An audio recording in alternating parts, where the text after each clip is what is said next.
2010, the deep state had the Rockefeller Foundation script a plan to introduce martial law and a permanent method for total control of the citizenry. In this plan that they disguised as an academic scenario, as they called it, the method they would use to gain complete prison-like control of the entire population was to infect them with a devastating biological pandemic, and then, under the guise of protecting us from this threat, they would be free to implement their final solution, a prison state. The prison state that they need to keep their grip on power. As usual, the fascists disguise their crimes as helping us, and as is typical of this new type of fascism, they always make the claim that we the people are begging them to have more and more control over us. As you watch this video, remember that the deep state concocted this scheme in 2010 as a quote-unquote simulation of what is to come. The following is proof that the deep state is behind these viral pandemics. Absolutely positively, pandemics are now the tool of choice for the fascists, known as the deep state, and the private contractors that they contract these pandemics out to. For the deep state, to make an international pandemic isn't even a high-tech operation, it's a no-tech operation. It's easy. A simple vial of Ebola, SARS, MERS, Spanish flu, or coronavirus, or whatever they come up with in their secret bioweapons lab, is all they need to bring the world into their total control. The only thing you have to remember is if they can do it, they will do it, which means they already have done it. The ruling establishment has a lot of, they will stop at nothing to complete their toolkit of control, right? So one of the things that has been missing from the toolkit of total control has been quarantines and curfews, right? Mm-hmm. So now, welcome to the new world in America, where to get on a bus, to go through a subway station, if you think that the procedures at the TSA are onerous, right? Guess this is coming to a bus depot near you. It's a more invasive way, and the ruling class needs this because, let me say, if the ruling class ever saw wide-scale civil unrest, you'd see an Ebola outbreak in America right away. Okay, so this is, what you see is that Ebola is another tool in the toolbox of the ruling class to control. Yeah, to keep down absolutely, repression. Positively, 100%. This is a tool. Right. Ebola doesn't just magically start spreading. Mm-hmm. And then we have these doctors that come back here. The white people, of course, live. Mm-hmm. You know, the two whites who got it or survived. All the black people that get it die.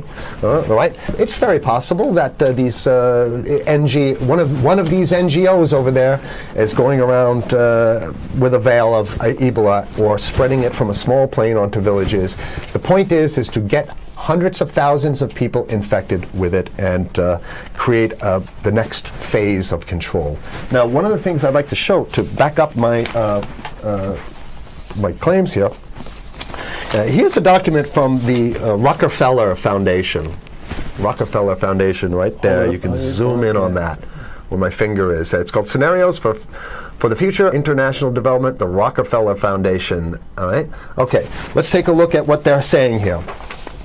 This is something like a 50, 60-page document. I'd like you to go to page 18, if you can look at this up on the internet, but I'll read it off to you.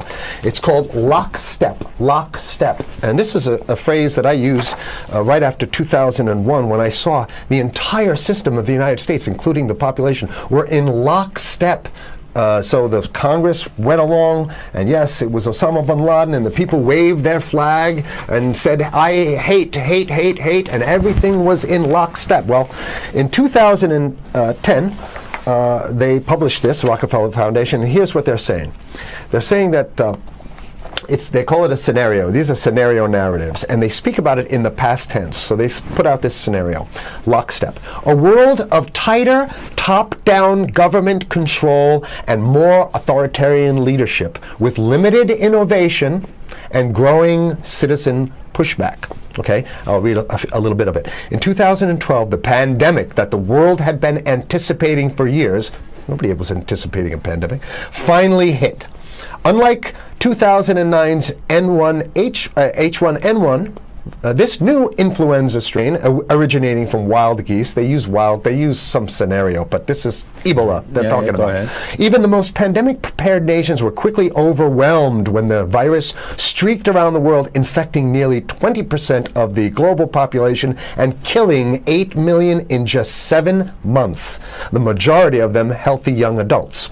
The pandemic also had a deadly effect on economies. You can see the agenda.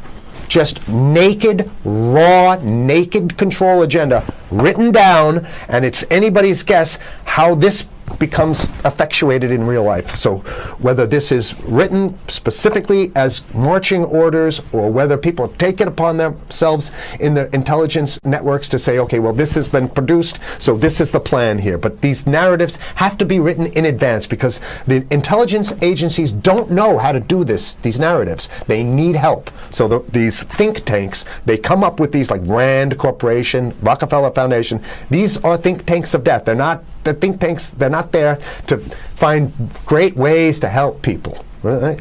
Okay, the pandemic also had a deadly effect on economics. International mobility of both people and goods screeched to a halt. Which is what they want. They want a completely isolated world, right? Debilitating industries like tourism and breaking global supply chains. Well, of course they want tourism stopped because they're not in the tourism business, and they want you at home in your house in front of the TV. Then they got you because once you watch the TV, they own your soul. Even locally. Wait a second, we're on television. I mean commercial television, let's say. National. Even locally, normally bustling shops and offices sat empty for months. Okay, so I love how they talk about it in the past tense in 2010. Right? The pandemic blanketed the planet, though disproportionate numbers in Africa died. Southeast Asia and Central America, where the virus spread like wildfire. It sounds like the opening monologue of a disaster movie, right? Exactly. Now listen to, here's the good stuff now. But even in developed countries, containment was a challenge. Now here's this one. I love this one. The United States' initial policy of strongly discouraging, in quotation marks, strongly discouraging citizens from flying proved deadly in its leniency. So they're saying, that... No, keep going. Okay, read it. Proved deadly in its leniency. So they should have been tougher, right? Accelerating the spread of the virus, not just within the United States, but across borders. However, a few countries did fare better. China in particular.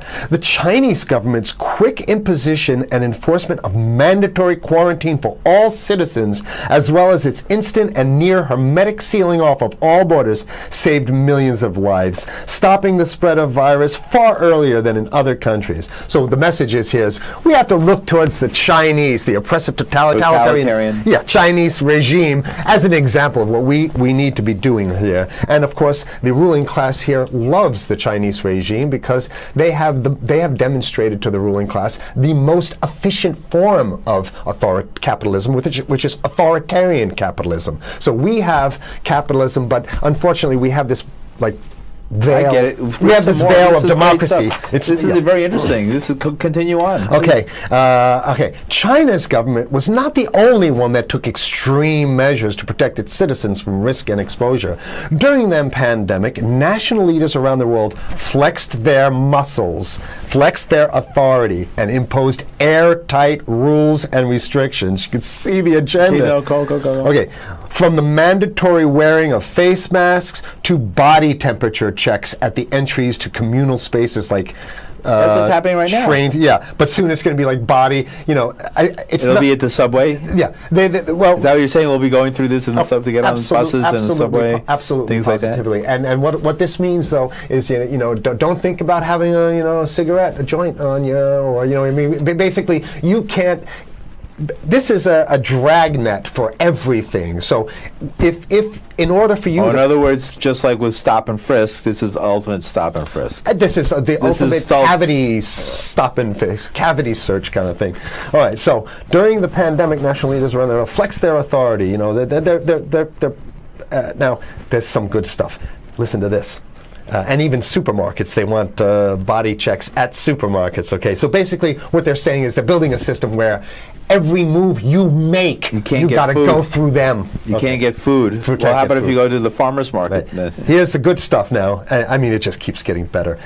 Even after the pandemic faded, this more authoritarian control and oversight of citizens and their activities stuck and even intensified. That's the whole point. So they're going to get rid of... Didn't that happen already with 9/11? Of course. 9/11 was how many, 14 years ago, and we still have all these draconian So rules. they're going to put the body cavity USA, searches Patriot, and all That's that right. stuff. So in order to get to a supermarket, you got to have a body cavity search, and then when there's no more Ebola, well, you know what? We kind of like this way because we have an complete infrastructure of a control grid. In order to protect themselves from the spread of increasingly global problems, from pandemics and national terrorism to environmental crisis and rising poverty, leaders around the world took a firmer grip on power. Well, what the hell would rising poverty have anything to do with imposing strict citizen controls with face masks? So they're very sloppy stuff here. At first, the notion of a more controlled world gained wide acceptance and approval. I'm sorry. Nobody likes this stuff. They're just saying it. No, I have to provide analysis. Only because we only have 5 minutes left, so that's. Oh my God. Okay. Citizens willingly gave up some of their sovereignty and their privacy to more paternalistic states in exchange for greater safety and stability. I mean, that's just a complete naked contradiction to the famous saying that if you think you're going to give up a little bit of security, I mean, if you're going to give up your freedom for security, you're going to get neither. That's the long-standing thing. And here what they're doing is they're not even ashamed or embarrassed to absolutely say the exact opposite. They're saying, yes, we all want to give up our privacy and sovereignty for more stability and security and stability. So you don't get that.